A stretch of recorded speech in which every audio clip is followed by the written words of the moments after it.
Is financial advice worth it? Well, it's not always, is it? So let's talk about why and what advice is best. Okay, so you're probably asking yourself, is financial advice really worth it, or should I do this on my own?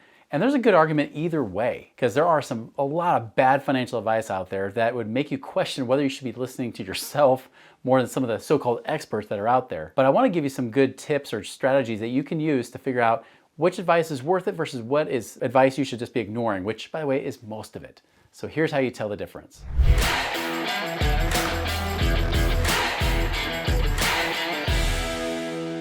All right, so what am I talking about when we talk about financial advice? What are we including here? There is so much information. I mean, this is the one problem and benefit of having social media, the benefit of having Google and everything else is that there's so much information on the internet, there's so much out there, it's really hard to determine what's best and what's not. And so here's the things I kind of look for, because I started out being a financial advisor over 20 years ago. And the whole reason I became a financial advisor is because I wanted to learn how to invest my own money.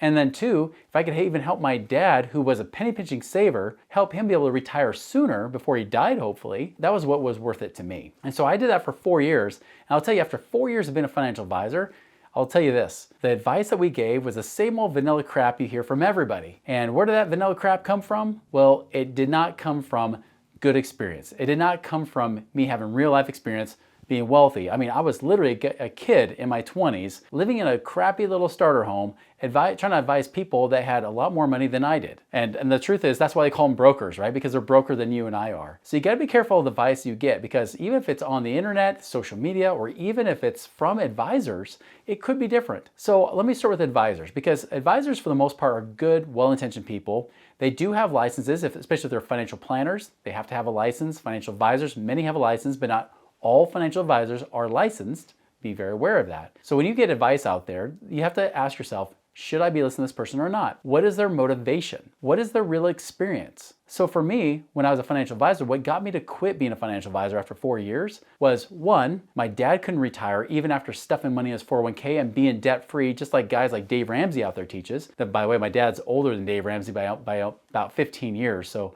really it was almost like my dad could have taught Dave Ramsey what he knows. But all that stuff, he had done it and it didn't work. And I saw other clients follow the same pattern as my dad. It didn't work. And I was following the same pattern as my dad, trying to be cheap, save everything, pay off all my debt, including my mortgage, so that I could eventually have enough money in my mutual funds to retire. But the reality was that people weren't retiring, and even worse, even the financial advisors couldn't retire. And this is the big warning I look for, is I like to look for people that have actually done it. Who's actually achieved the very thing you're trying to accomplish. For example, you would not go to a realtor to get real estate investment advice. Why? Because most realtors aren't real estate investors, right? They do a good job transacting real estate by helping you buy and sell it. But beyond that, most realtors, I'm not saying all, but most realtors do not have any real experience being real estate investors. So a realtor would not be the greatest person to go talk to about real estate investing if you want to become financially free through real estate investments. Just like I wouldn't ask a financial advisor how to become financially free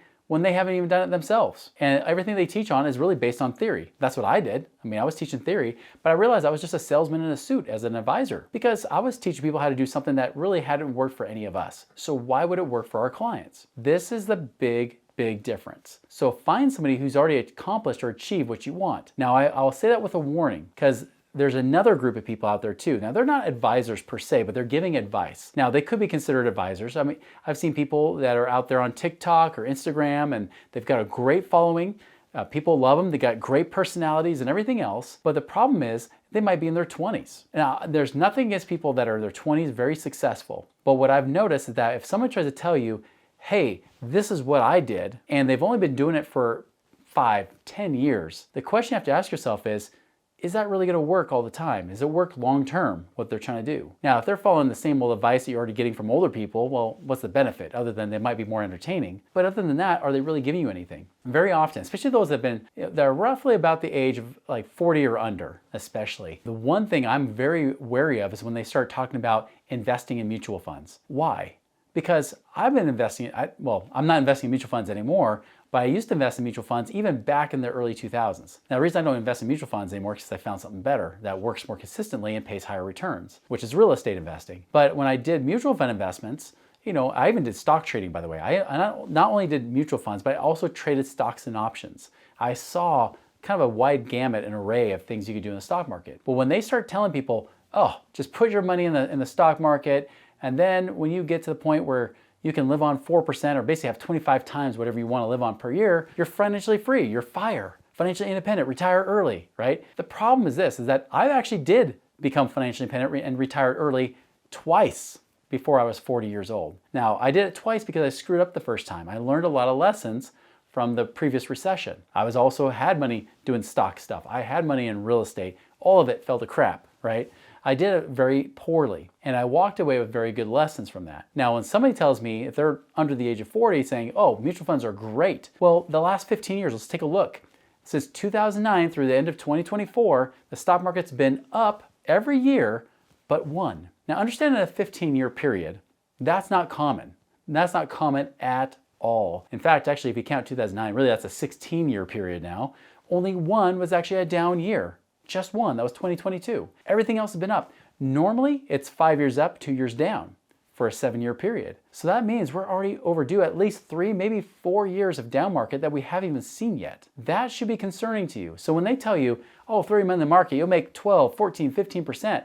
Well, just because you made 14% average in the last 15 years does not mean it's going to do that. In fact, when the long-term average is more like 8%, if that, 7 to 8%, but you've been making 14% for the last 15 years, what does that mean about the next 15? That's why we have people out there predicting, people have been around a while saying, you know, you might only make a 3 or 4% average return in the stock market for the next 10 years. That should concern you if you're literally banking on everything being the same. They call it recency bias. Whatever you've seen most recently, you just think the future is going to be just like that. And that's not the case at all. That's why even people that say, oh, real estate investing is dangerous, like right after the last recession. Oh, don't do real estate investing. But that's why so many of us made so much money in real estate following that period of time, because we didn't buy into that recency bias. We realized that psychology is a deception. It deceives you. So anyways, when it comes to financial advice, be aware of where they're coming from. What is their background? What are they promoting? Are they selling you something? If it's something that they sell you, of course they're going to say it's amazing. They're not going to tell you not to get it because they sell it to you, right? And you can question me on that too. Obviously, we sell consulting through our website, moneyripples.com.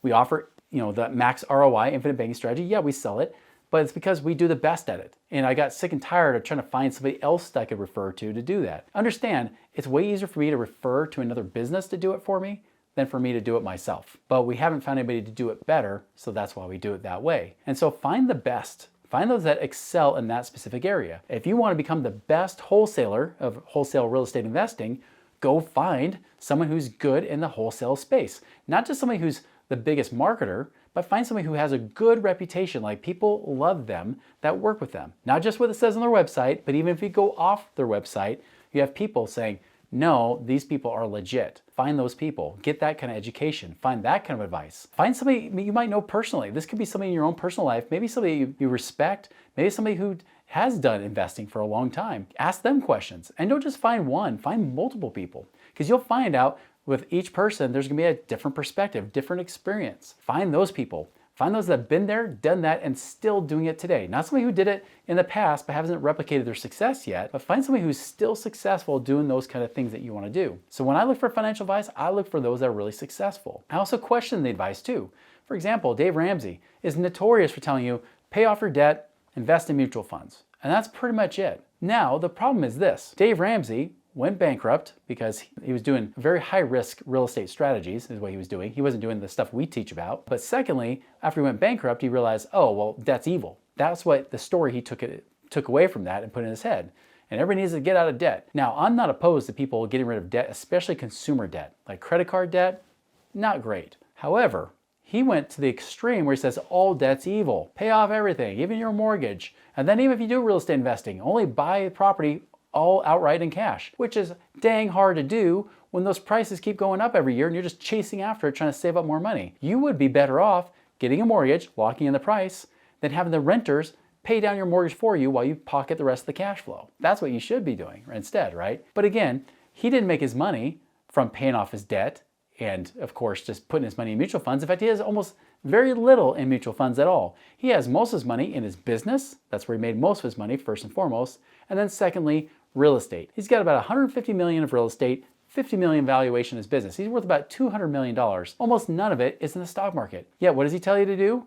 put your money in the stock market. Well, I would rather follow the advice of what worked for people in reality versus what they proclaim out of their mouths. That's where I did the same thing. Invest in my business and let my business be the economic cash cow. And then that profits I take and I put in real estate investing. And no, I don't have to buy it outright in cash. I can put it in real estate investing, and it doesn't even have to be an investment property. I can invest in a variety of different things that makes me passive income right now. And that is what helped me even do it the second time. I did it the first time, but I was able to do it again the second time around with much wiser experience because I learned some bad lessons from 2007 and 8 and 9. So that's what you want to do, is take those people's experiences and take that kind of advice. Take anything with a grain of salt. Question my advice even. I mean, be willing to question anything because we all have different perspectives. And the truth is, I could change my mind. In a few years, I might say something different than what I'm saying today. But the principles that I teach, you will notice, always stay the same. Strategies will change over time, but the principles typically stay the same. And that's what you want to look for, is who's actually teaching real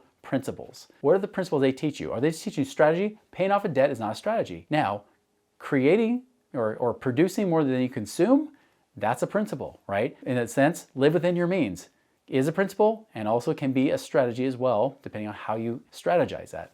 So there are a lot of things you can be doing, but again, that good financial advice, how do you find it? I find it most of the time not online. I find it most of the time not on social media. Although sometimes you might get lucky, but for the most part, I find it in real humans, that actual interaction. Now, I recommend, if you haven't done so already, go ahead and subscribe to our Money Ripples podcast, whether you're on Spotify, Apple Podcasts, whatever it might be, or heck, if you're already on this channel, like and subscribe to these videos because we got the podcast right here on this channel where I have people I bring on, some that differ from my opinion, but the one thing I love bringing them on for is those that actually are real players. Not the posers. I don't like the posers. I like those that are actually, they've been there, done that, still doing it today. That is the advice you would follow. Be sure to subscribe to our Money Ripples channel right now.